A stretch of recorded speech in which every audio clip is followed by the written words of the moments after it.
சிவலிங்கம் என்பது இந்து மதத்தில் சிவபெருமானின் அருவுருவ திருமேனியாக போற்றப்படுகிறது.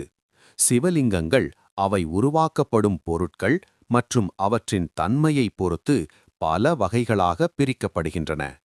அவற்றின் முக்கிய வகைகள் மற்றும் விவரங்கள் இங்கே. 1. உருவான அடிப்படையிலான வகைகள். சிவலிங்கங்கள் பொதுவாக 2 முக்கிய பிரிவுகளாக பிரிக்கப்படுகின்றன. சுயம்பு லிங்கம். இவை மனிதர்களால் செதுக்கப்படாமல் இயற்கையாகவே பூமியில் தோன்றியவை. இவை மிகவும் சக்தி வாய்ந்ததாக கருதப்படுகின்றன. உதாரணம்: திருவருணை, திருநள்ளாறு. இஷ்டலிங்கம். ஒருவரது தனிப்பட்ட வழிபாட்டிற்காக செதுக்கப்படும் லிங்கங்கள். 2. பொருட்களின் அடிப்படையிலான வகைகள். ஸ்தாவரலிங்கம். பல்வேறு பொருட்களால் செய்யப்படும் லிங்கங்கள் வெவ்வேறு பலன்களை தருவதாக புராணங்கள் கூறுகின்றன. லிங்க வகை. செய்யப்படும் பொருள். பலன்கள். பிருத்திவி லிங்கம். மணல் அல்லது மண். அறிவு மற்றும் ஆற்றல் பெருகும். ஸ்படிகலிங்கம். தூய படிகம், கிறிஸ்டல். மன அமைதி, குளிமை மற்றும் வறுமை நீங்கும். சுவர்ணலிங்கம். தங்கம். செல்வம் மற்றும் ஐஸ்வர்யம் பெருகும். இரத்தினலிங்கம். நவரத்தினங்கள்.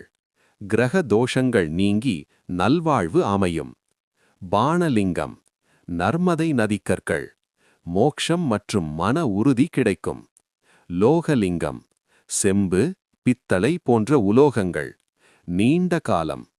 கால அளவின் அடிப்படையிலான வகைகள். க்ஷணிகலிங்கம். தற்காலிகமாக வழிபாட்டிற்காக உருவாக்கப்படுபவை.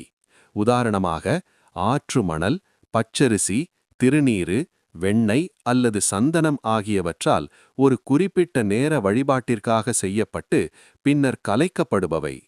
ஸ்தாவரலிங்கம். கோவில்களில் நிலைநிறுத்தப்பட்டு பிரதிஷ்டை செய்யப்பட்டு வழிபடப்படும் நிலையான லிங்கங்கள். 4. வடிவமைப்பு மற்றும் தத்துவ வகைப்பாடு. ஒரு முறையான சிவலிங்கம் 3 பகுதிகளைக் கொண்டது. பிரம்மபாகம். அடியில் இருக்கும் சதுர வடிவம், படைத்தல். விஷ்ணுபாகம்.